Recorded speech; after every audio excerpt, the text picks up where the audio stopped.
2, ¡guau! ¿He dormido demasiado? Cuando abrió los ojos, el sol ya se había hundido en el horizonte. Hacia el oeste, a lo lejos, las nubes brillaban con el color de la sangre. Había pensado echarse solo una siesta y levantarse enseguida, pero al final se había quedado profundamente dormida. El cansancio de aquellos días tendría algo que ver, pero también la afectaba el no estar acostumbrada a dormir de día y levantarse de noche, al ritmo del imperio. Rascándose la desordenada cabellera rojiza, Esther preguntó con los ojos medio cerrados. ¿Ya es de noche? ¿Pero qué hora es? Las 23 horas. En el sistema de aquí serían las 5 de la tarde. Buenos días, Esther. ¿Cómo te encuentras? ¿Has podido descansar bien? Buenos días, Sara. Haciendo un esfuerzo para despertarse del todo, Esther devolvió el saludo a la joven que le sonreía, sentada en la ventana. La Mazuzla parecía llevar ya bastante tiempo despierta, porque se había vestido y se había arreglado, y su cama ya estaba hecha. Esther intentó levantarse apresuradamente de un salto, pero se quedó clavada y profirió un grito de dolor. Las noches anteriores había forzado demasiado el cuerpo y los músculos le dolían terriblemente. ¿Estás bien, Esther? ¿Estás herida? No. Estoy bien. El sueño le había desaparecido de golpe. Aguantándose las ganas de llorar por el dolor que le recorría la pierna, Esther esbozó una sonrisa. Era difícil explicarle lo que era el dolor muscular a una Mazuzla, cuyo cuerpo podía descomponer el ácido láctico en cuestión de microsegundos. Mirando a través de la habitación, intentó controlarlo. La suite del Xillage, un hotel de 5 estrellas situado en Pest, al suroeste de la catedral, era espaciosa y estaba decorada con todo lujo de detalles. Antiguamente, el hotel había sido una taberna de las que hay en cualquier ciudad, pero después de la liberación había recibido una enorme inversión de un banco de Roma y se había convertido en un hotel de lujo. Había tomado el nombre de Xillage del apodo que recibía Esther en su época de partisana, y cada una de sus 40 habitaciones estaban decoradas con escenas de sus gestas. La muchacha pelirroja que las observaba desde encima de la chimenea era, al menos, un 30% mayor y más hermosa que la real. Evitando con todo cuidado mirar las pinturas, Esther volvió la vista a su compañera. Aún estoy un poco cansada por lo de ayer. ¿Y vos, Sara, habéis dormido bien? Como un tronco. Ahora estaba viendo la puesta de sol. Con una amplia sonrisa, la hermosa muchacha morena señaló la persiana de la ventana en la que estaba sentada. Los rayos ultravioletas de onda larga, dañinos para los Mazuzla, eran muy abundantes durante la salida del sol, pero casi inexistentes en la puesta. Aguzando los ojos, Scheherazade lanzó un suspiro de admiración mientras miraba las nubes teñidas de carmesí. ¡Qué maravilla! No sabes la envidia que os tengo porque podéis mirar siempre esa luz tan hermosa. Si pudiera, querría volver a nacer y ser tirana.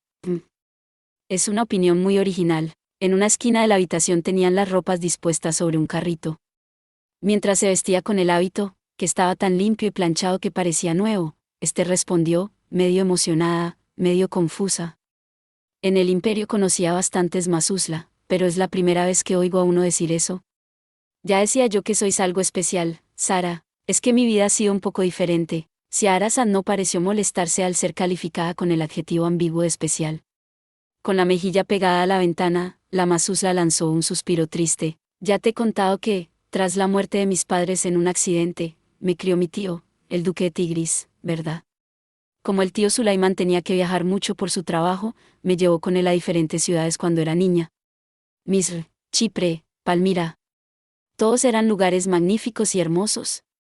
Pero en las ciudades fronterizas hay pocos Mazuzla.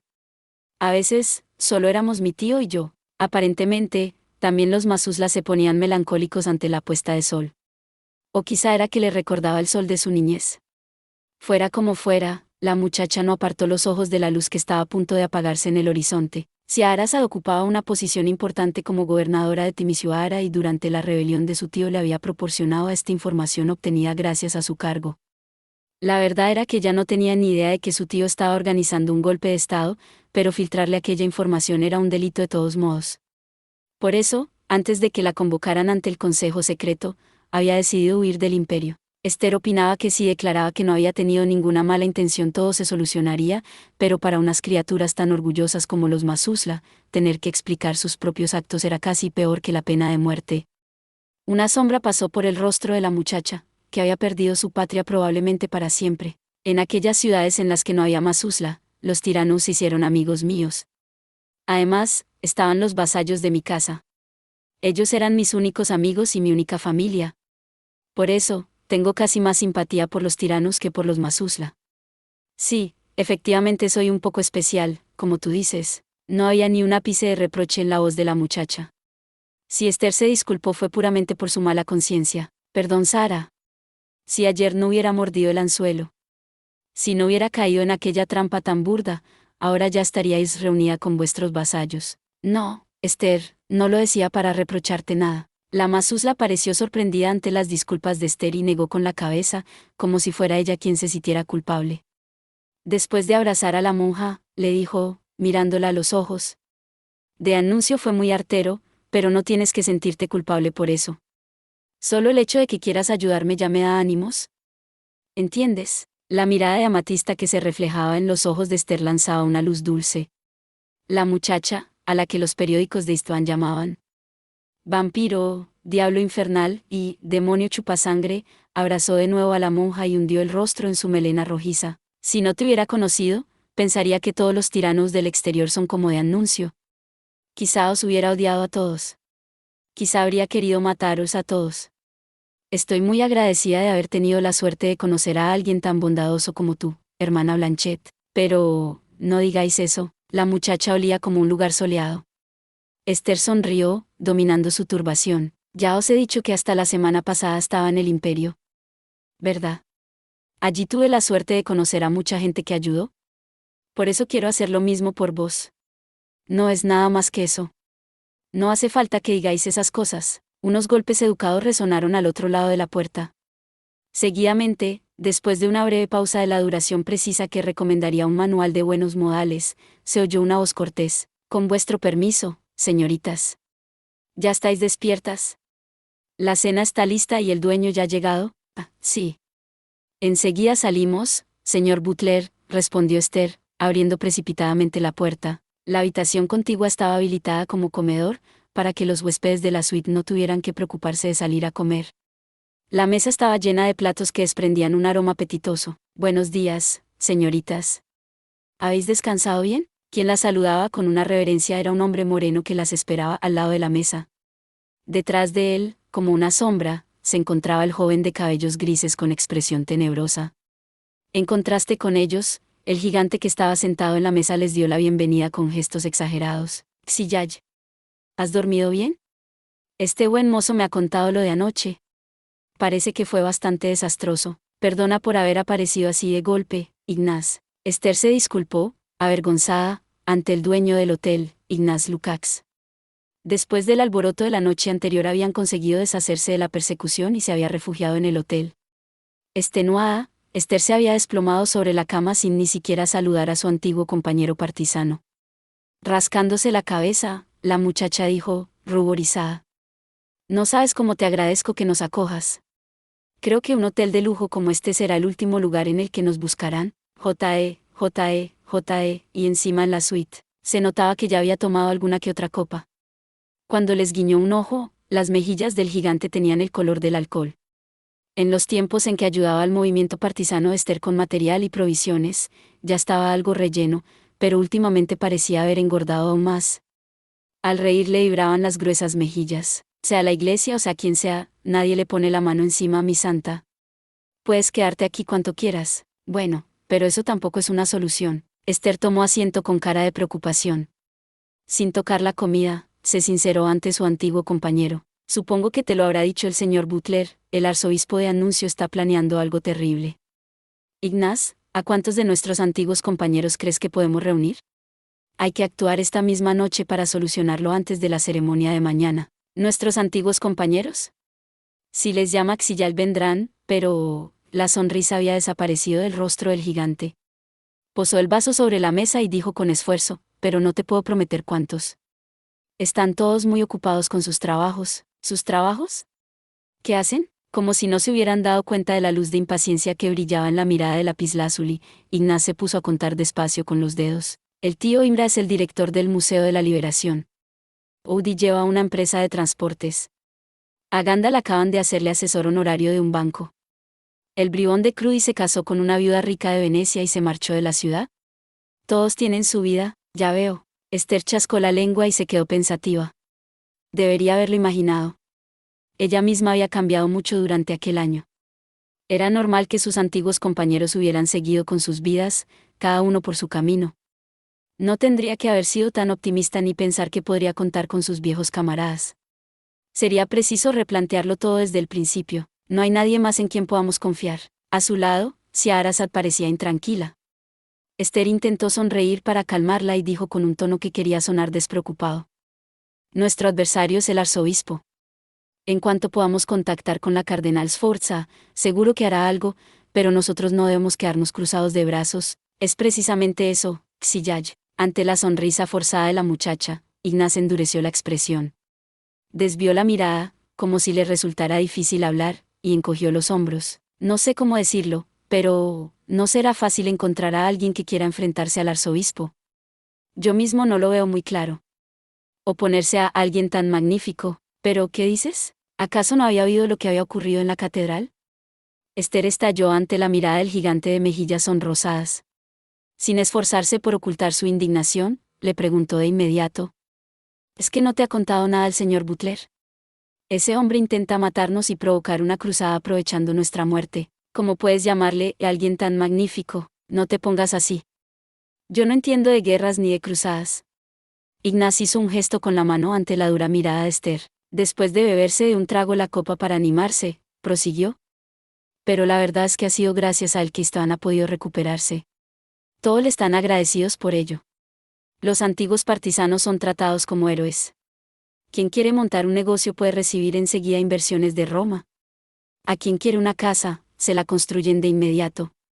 Todos están contentos con él. Ignaz suspiró mientras miraba la lujosa decoración de la estancia. Se le trataba como a un héroe cuando antes no era más que un tabernero. Si se había convertido en dueño de un hotel de lujo era precisamente gracias a De Annunzio. No era extraño que le alabara de aquella manera. Con la fuerza que le daba el alcohol, añadió con voz atronadora. Además, las cosas aún no son fáciles por aquí. La vida es dura. Todo por culpa de aquel Yula que nos explotaba. Y del imperio, claro. Esos monstruos nos acechan desde el otro lado de la frontera. Todo es culpa de esos vampiros que, si me disculpáis la interrupción. Señorita Esther, he conseguido aquello que me pedisteis. La afable voz interrumpió la conversación justo en el momento en que a la muchacha le había cambiado de color el rostro. Esther había levantado las cejas al oír la expresión «esos vampiros», pero Butler se dirigió a ella oportunamente, y rompió el silencio que había mantenido hasta entonces. Después de chascar los dedos, sacó algo del bolsillo de Giedirian y lo posó sobre la mesa. Era una caja metálica con pastillas. Las pastillas de concentrado de sangre que queríais. Obviamente, un producto así he tenido que obtenerlo en el mercado negro, pero puedo dar fe de su calidad. Muchas gracias, señor Butler. Quien tomó la caja mientras le daba las gracias fue Scheherazade. Como si no hubiera oído lo que acababa de decir Ignaz, se echó una pastilla en el vaso de agua y dibujó una amplia sonrisa. Cuando me capturaron, me quitaron toda el agua de la vida que llevaba. Sin esto, pronto habría tenido problemas. Encantado de haberos ayudado, my lady. No les había dicho el nombre del aristócrata que le empleaba, pero no había duda de que se trataba de alguien importante. Butler hizo una reverencia perfecta a la vampira y sonrió de forma serena. El mayordomo se acercó a la ventana y, mientras levantaba ligeramente la cortina, dijo como quien habla de chismes insustanciales. Por cierto, ya que habláis del arzobispo de Annunzio, recuerdo haber leído un artículo interesante acerca de sus políticas en los periódicos de Albión. La calle que pasaba por delante del hotel estaba perfectamente asfaltada e iluminada. Si se miraba solo eso, Istvan se podía considerar una ciudad de la categoría de las mismas Roma o Milán. Sin embargo, los montones de basura y cascotes apilados al lado de la calzada o los perros salvajes que merodeaban entre ellos no formaban parte del paisaje de esas ciudades. Butler observaba aquella imagen mientras hablaba. El artículo decía que últimamente hay muchos desperfectos en la ciudad producto de los cuervos y los perros salvajes. Parece que es porque la recogida de basuras y el alcantarillado, entre otras infraestructuras, no han sido reparadas después de la liberación. La respuesta del arzobispo ha sido organizar grupos para exterminar a los animales salvajes. Un coche de caballo pasó chirriando ante la mirada del mayordomo. En la puerta llevaba dibujado un cuervo atravesado por una flecha, el emblema de la Agencia de Exterminio de Animales Salvajes de Istvan. Pero parece que exterminar a los animales no es una solución real. Si se dispone de fondos para financiar un grupo así, sería mucho más provechoso para la salud pública invertirlos en reconstruir las infraestructuras. Al tiempo que lanzaba una mirada irónica al coche de caballos, Butler cerró al cortina. Claro está que el público no piensa así. La gente ve cómo exterminan a los animales salvajes y piensa, el arzobispo hace un buen trabajo o toda la culpa es de los cuervos. Por eso apoyan al arzobispo. Los animales salvajes siguen siendo un peligro, pero nadie parece preocuparse por ello. Se giró hacia la habitación, el mayordomo mantuvo un silencio significativo mientras recorría con la mirada las caras de los presentes. Ignaz parecía avergonzado, Scheherazade se había quedado inexpresiva y Aster se la veía sumida en sus pensamientos. Para desviar el descontento de la población, crea un enemigo que todos pueden ver. Es una técnica muy antigua. Me parece que ahora el arzobispo está intentando hacer lo mismo pero a mayor escala. Pretende utilizar el imperio como enemigo común de la humanidad. No se lo permitiré, dijo Esther con decisión, estrechando la mano de la mazusla. La ira le brillaba en sus azules ojos cuando golpeó con fuerza la mesa. No le permitiré que incite al odio por una razón así. Vuestro rival es poderoso, hermana Esther. Butler permanecía sereno, en contraste con la ira apasionada de Esther. Con un chasquido de los dedos, hizo que Giedirian desplegara sobre la mesa unos recortes de periódico. Miren esto. Es el periódico de hoy.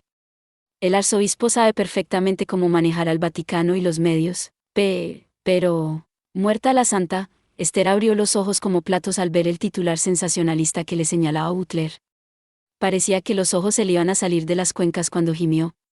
Yo, muerta. En resumen, el Vaticano ha tomado la decisión de casaros a las dos, señaló Butler mientras le llenaba a Esther el vaso de agua. Antes que un escándalo, prefieren tener una mártir. En vista de la situación, el plan de reunir a los antiguos compañeros parece poco eficaz. No veo otra opción que conseguir la colaboración de alguien que esté por encima del arzobispo. ¿Alguien por encima del arzobispo? Parece que efectivamente sin la ayuda de la cardenal Sforza no podremos hacer nada, se lamentó Esther, mirando cómo su rostro se reflejaba en el vaso de agua. La noche anterior, Esther había pensado entablar contacto con Abel y explicarle la situación, pero no solo no lo había conseguido, sino que de anuncio les había hecho caer en la trampa y habían tenido que salir huyendo. No podían aplazarlo más. Había que avisar enseguida a la cardenal de lo que pasaba, pero aunque intentemos establecer contacto, la vigilancia es extremadamente estricta. Infiltrarse también supone un riesgo considerable. Una voz cordial respondió a la confusión de la muchacha. A ese respecto, querría atreverme a ofreceros mi ayuda, dijo Butler, guardando los periódicos.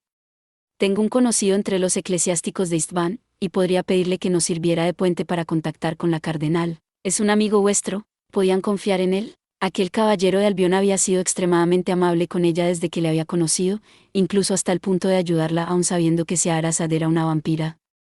Una oferta tan generosa era un poco sospechosa. Sin embargo, Esther pronto se dio cuenta de que sus preocupaciones no tenían fundamento. Si Butler hubiera querido hacerles algún mal, no habría tenido por qué ayudarlas tanto hasta entonces. Aunque el plan no saliera bien, la situación tampoco podía ponerse peor de lo que estaba. ¿Puedo pediros que os encarguéis de ello? Ahora mismo escribiré la carta. Tiene que ser entregada a un sacerdote llamado Nictroad. Si él recibe nuestras noticias, seguro que podrá ayudarnos. Pero, Xiyaj, la voz vacilante no era la del mayordomo. Ignaz, que hasta entonces había estado bebiendo en silencio, le preguntó con voz malhumorada. ¿Seguro que puedes confiar en esa cardenal Sforza? ¿Y si ella también se quisiera deshacer de ti? Imposible. Respondió Esther con confianza. Caterina nunca abandonaría así a una subordinada. Y mucho menos a la mensajera que acababa de volver de una misión clave en el imperio y de la que todavía no había recibido un informe completo en condiciones. Era seguro que ella también estaría pensando en algún plan para salvarla. Venga. No hay tiempo que perder. Sara, podéis comer tranquilamente. Yo voy a escribir la carta, pero... Esther, un momento. Ignaz se levantó al mismo tiempo que Esther, y le hizo una señal con la mano. Bajo la mirada extrañada de la muchacha, la acompañó hasta el pasillo y cerró la puerta tras ellos. ¿Estás hablando en serio, Xiyaj? ¿De verdad pretendes colaborar con ese monstruo? Esther miró a su antiguo amigo con la misma cara de incomprensión.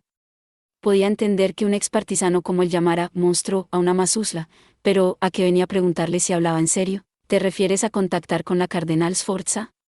Claro. ¿Acaso hay algo malo en ello? Que si hay algo malo en... Pero, bueno, ¿Te das cuenta de lo que estás haciendo? Es una vampira, como lo era Yula. ¿Cómo puedes ayudarla? Te has vuelto loca. El hombre sacudía la cabeza con sincera incredulidad. Lo que hay que hacer es llamar a la guardia. Ahora la vampira está desprevenida y será más fácil matarla. ¿Pero qué dices, Ignaz? Esther no podía creer lo que estaba oyendo. Sergio miró fijamente los ojos, nublados por el alcohol, de su interlocutor. «Pero, ¿en qué estás pensando? ¿Es que no has oído nada de lo que he dicho? Ella es la víctima. Tú no estás bien, la que no está bien eres tú, Sillaj». Agarrándola por los hombros, Ignaz miró a Esther con dureza.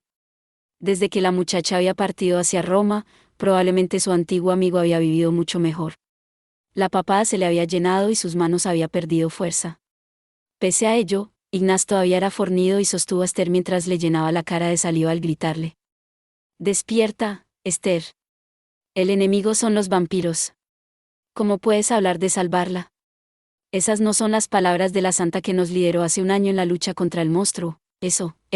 Mirando su propio reflejo en los ojos de su interlocutor, Esther se mordió los labios. Probablemente para alguien que lo hubiera conocido un año atrás, sus palabras parecerían las de una desconocida. Las experiencias de aquel periodo y todas las gentes con las que se había encontrado la habían cambiado en muchos sentidos. Pero era imposible hacerle entender aquello a Ignaz. No era que le considerara tonto, pero lo que había ocurrido durante aquel año no podía explicarse con palabras, sino que había que experimentarlo. Seguramente solo el sacerdote canoso podía entender por lo que Esther había pasado. Lo único que podía hacer la muchacha era intentar cerrar la conversación. «Por favor, Ignaz, confía en mí. Quiero hacer las cosas como se deben hacer. Dame un voto de confianza aunque ahora no me entiendas. Por favor». «De acuerdo, Sillaj». El gigante soltó un profundo suspiro. Después de levantar las manos que tenía posadas en los hombros de la chica, sacudió la cabeza derecha a izquierda. «Eres mi santa. A ti no puedo negarte nada». «Gracias, Ignaz. Perdona si sueno caprichosa, no digas más. Somos camaradas, ¿no?» El gigante guiñó el ojo de manera torpe, pero tierna, a la muchacha que le miraba tristemente. «Perdóname por lo que he dicho. Ve a escribir la carta». «Gracias, Ignaz». Esther sonrió y se giró como un pajarillo para desaparecer con paso ligero por el corredor. Ignaz se la quedó mirando un momento, pero pronto se puso también en movimiento. Sus pasos rápidos le llevaron hasta el teléfono instalado en una esquina del pasillo. Después de levantar el auricular, se dispuso a hablar con la centralita. «Centralita. Soy Lukács. Dame línea exterior, por favor». Tras agarrar nerviosamente el aparato, el antiguo partisano susurró: «Ponme con el 0001 de la Catedral de István». «Sí, con el despacho del arzobispo». «Y deprisa». Eso es todo por este video.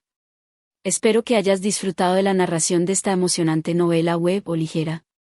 Si te gustó el video y quieres ver más contenido como este, te invito a que te suscribas y le des me gusta al video. De esta manera, me ayudas a crecer y a seguir compartiendo historias emocionantes contigo. No te pierdas ningún video más. Gracias por tu apoyo.